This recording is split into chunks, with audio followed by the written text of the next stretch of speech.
ओम नमो नारायणा। स्वागत है आपका पुरुषोत्तम मास महात्म्य कथा अध्याय 11 में। नारद जी बोले, सब मुनियों को भी जो दुष्कर कर्म है, ऐसा बड़ा भारी तप जो इस कुमारी ने किया, वह हे महामुने हमें सुनाइए।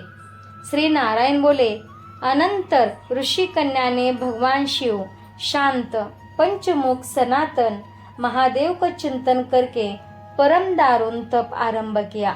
सर्पों का आभूषण पहने, देव, नंदी, भृंगी आदि गणों से सेवित, 24 तत्वों और तीनों गुणों से युक्त, अष्ट महासिद्धियों तथा प्रकृति और पुरुष से युक्त, अर्धचंद्र से सुशोभित मस्तक वाले, जटाजूट से विराजित भगवान के प्रत्यर्थ उस बाला ने परम तप आरंभ किया।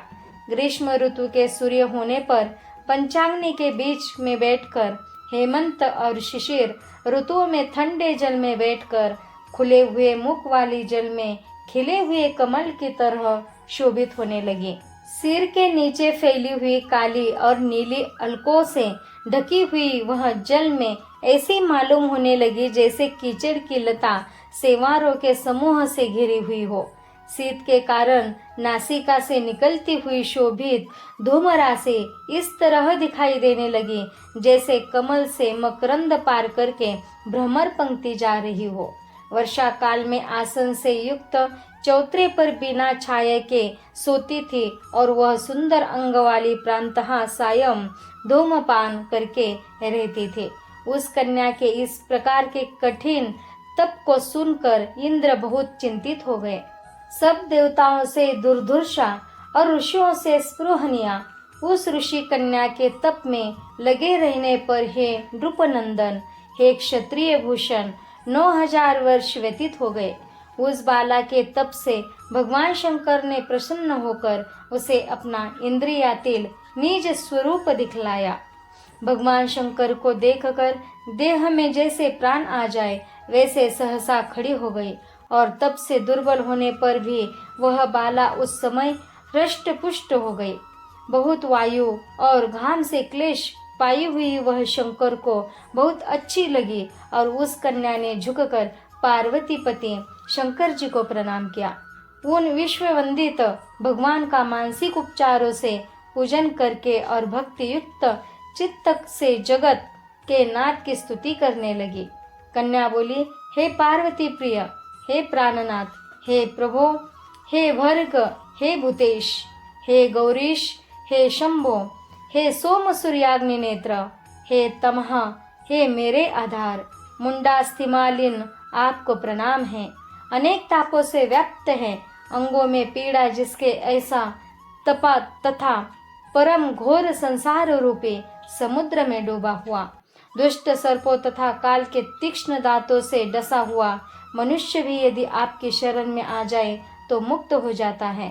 हे विभो, जिन आपने बानासुर को अपनाया और मरी हुई अलर्क राजा की पत्नी को जिलाया, ऐसे आप हे दयानाथ, भूतेश, चंडिश, भव्य, भवत्राण, मृत्युंजय, हे प्राणनाथ, हे दक्ष प्रजापति के मुख को ध्वंस करने वाले, हे समस्त शत्रुओं के नाशक, हे सदा भक्तों के संसार से छुड़ाने वाले, हे जन्म के हर्ता, हे प्रथम सृष्टि के कर्ता, हे प्राणनाथ, हे पाप के नाश करने वाले, आपको नमस्कार है। आपने सेवकों की रक्षा कीजिए। हे नृप, बड़ी भाग्यवती मेधावी की तपस्विनी कन्या इस प्रकार मन से और वाणी से शंकर की स्तुति करके चुप हो गई।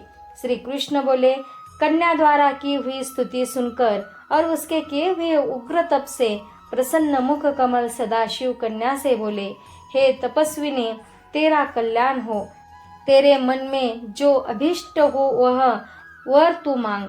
हे महाभागे, मैं प्रसन्न हूँ, तू खेद मत कर। ऐसा भगवान शंकर का वचन सुन वह कुमारी अत्यंत आनंद को प्राप्त हुई और हे राजन, प्रसन्न हुए सदाशिव से बोले। कन्या बोली, हे दीनानाथ, हे दया सिंधु, यदि आप मेरे ऊपर प्रसन्न हैं तो हे प्रभो, मेरी कामना पूर्ण करने में देर न करें। हे महादेव, मुझको पति दीजिए, पति दीजिए, पति दीजिए। मैं पति चाहती हूँ। पति दीजिए, मैंने हृदय में और कुछ नहीं सोचा है। वह ऋषि कन्या इस प्रकार महादेव से कहकर चुप हो गई। तब यह सुनकर महादेव जी उससे बोले।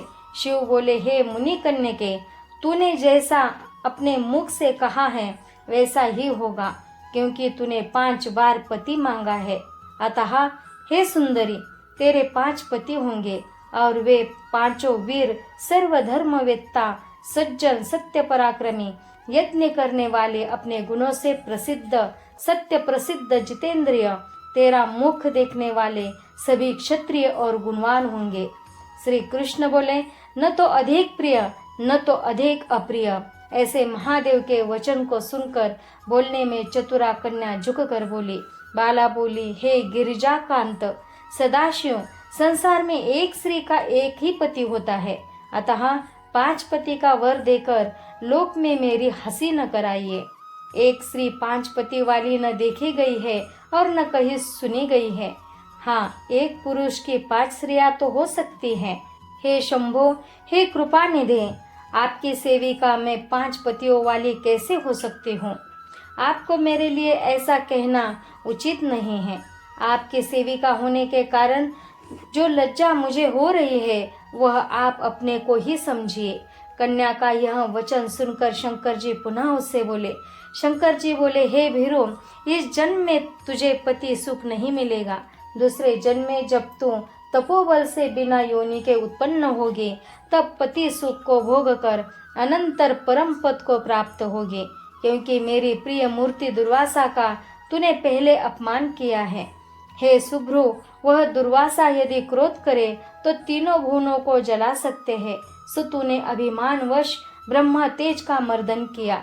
जिस अधिमास को भगवान कृष्ण ने अपना ऐश्वर्य दे दिया, उस भगवान के प्रिय पुरुषोत्तम मास का व्रत तूने नहीं किया।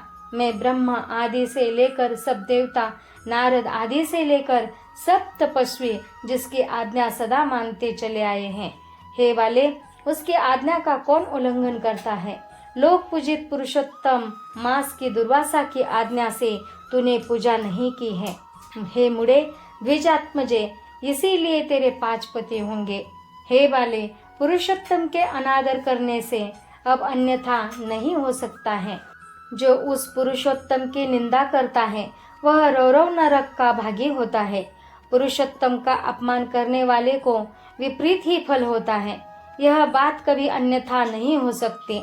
पुरुषोत्तम के जो भक्त हैं वे पुत्र, पौत्र और धन वाले होते हैं, और वे इस लोक को तथा परलोक की सिद्धि को प्राप्त हुए हैं, प्राप्त होंगे और प्राप्त हो रहे हैं।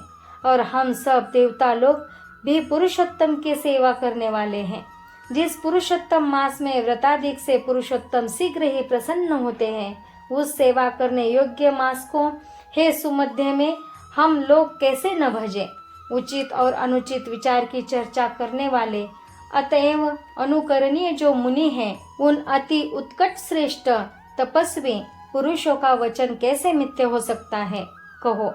इस प्रकार कथन करते हुए भगवान नीलकंठ शीघ्र ही अंतर्धान हो गए और वह बाला युद्ध से भ्रष्ट मृगी की तरह चकित सी हो गई। सूत जी बोले, हे मुनीश, रेखा सदृश चंद्रमा से युक्त मस्तक वाले सदाशिव जब उत्तर दिशा के प्रति चले गए, तब रुद्रासुर को मारकर जैसे इंद्र को चिंता हुई थी, उसी प्रकार मुनिराज की कन्या को चिंता बाधा करने लगे। इति श्री ब्रह्मनारदीय पुरुषोत्तम मास महात्म्ये एकादशोऽध्याय। हरि शरणम। ओम नमो नारायण।